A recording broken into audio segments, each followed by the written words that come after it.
सिंध मोहब्बत जी, प्यार जी, अमन जी ऐं पापोह जी धरती रही आहे ऐं सदियुनि खां सिंध में मज़हबी रवादारी उरूज ते रही आहे। यकीनन अॼु जेको हादसो थियो आहे ऐं जेको विछोड़ो आहे साईं सादराम जो, मां सम्झां थो त इहो सिर्फ़ु विछोड़ो उन जे ख़ानदान जे लाइ, उन जे घर जे लाइ या उन जे मज़हबी अक़ीदतमंदनि जे लाइ नुक़सानु न आहे, बल्कि सिंध जे अंदरि हिकु प्यार जो, हिकु अमन जो, मोहब्बत जो हिकिड़ो बाब हो, उहो बंदि थियो आहे। मां मौलाना फज़लुर रहमान साहब जे हिदायतुनि ते उन जे तरफ़ां पंहिंजे पूरे जमात जे हिकिड़े वफ़द सां गॾु हिते ताज़ियत जे लाइ हाज़िर थियो आहियां। साईं सादराम जे पोयरनि सां ताज़ियत बि कई अथमि ऐं उन्हनि खे यकीन बि ॾियारियो अथमि त हीउ जेको अमन जो, मोहब्बत जो हिन दरगाह मां दर्स रहियो आहे, इहो जारी ऐं सारी रहे ऐं असां सभु गॾिजी करे प्यार जे लाइ, मोहब्बत जे लाइ, अमन जे लाइ, सिंध में सभिनी खे गॾिजी खणी हलण जे लाइ जेको रवादारी जो मैसेज आहे उनखे गॾु करे खणी अॻिते वधी हलूं।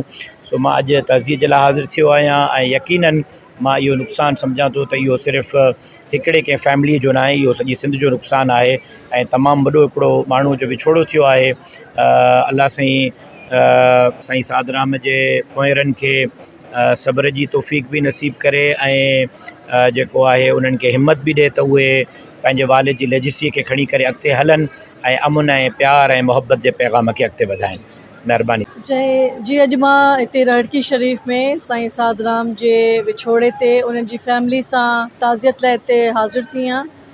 ऐं साईं सादराम हिकिड़ी अज़ीम शख़्सियत हुयो, अज़ीम इंसान हुयो, इंसानियत ऐं मुस्कुराहट जो हिकिड़ो खुलंदड़ चहिरो हुयो, जंहिं न कि सिर्फ़ु अमन जी, शांती जी, प्यार जी, मोहब्बत जी वर्खा कई, बल्कि उनजो जेको पैगाम हुयो, जॾहिं बि असां हिते आया आहियूं त उन्हनि हमेशह इंसानियत जो दर्स ॾिनो ऐं इंसानियत जी ख़िदमत जो दर्स ॾिनो, हिक ॿिए सां कुर्ब, ख़ुलूस ऐं मोहब्बत जो पैगाम हुयो। ऐं साईं सादराम जी पंहिंजी जेका ज़ाती शख़्सियत हुई उहो तमामु घणा मिलनसार हुया ऐं कंहिं बि मज़हब जो माण्हू हुजे उन जी तमामु घणी आदर भाव कंदा हुया। अॼु असां उन्हनि खे हिते श्रद्धांजलि पेश करण जे लाइ हिते हाज़िर थिया आहियूं, उन्हनि जी फैमिली सां, उन्हनि जी भेनरुनि सां, अमड़नि सां गॾु आहियूं।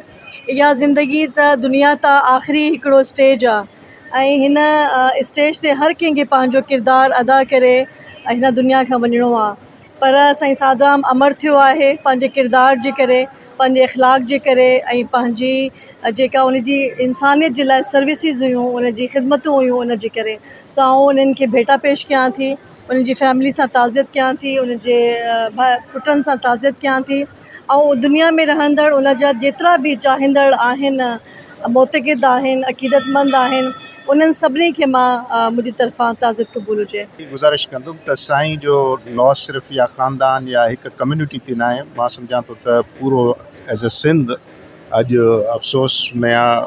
2-3 ॾींहं जीअं गुज़रिया आहिनि सभिनी खे इहो अफ़सोस थियो आहे।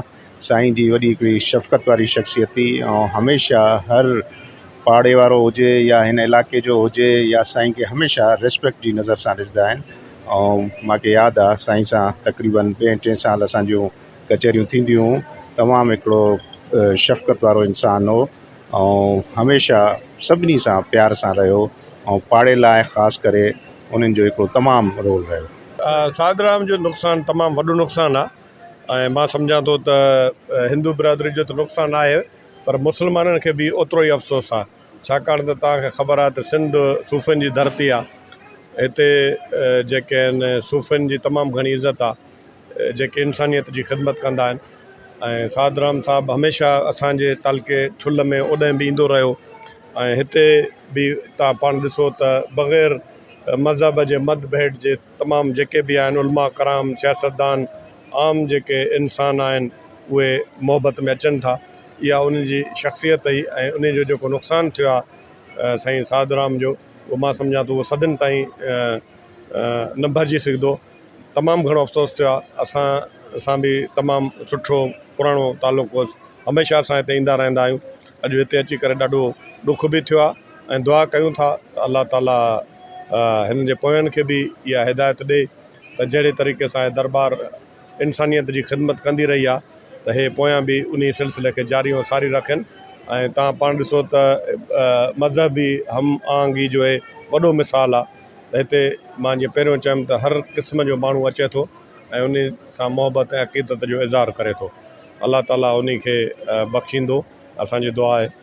असां हिते अॼु आया आहियूं राड़गी दरबार साईं जी ताज़ियत ते। साईं जो विछोड़ो जेको आहे उहो हिन इलाइक़े लाइ, हिन इलाइक़े जे माण्हुनि जे लाइ ऐं हिंदू बिरादरी लाइ हिकिड़ो वॾो सान्यो आहे ऐं हुननि जी शख़्सियत उहा आहे जेका घणे अरसे ताईं माण्हुनि खे यादि रहंदी ऐं उनजो ख़ाल जेको आहे उहो पूरो कोन थी सघंदो एतिरो जल्दी।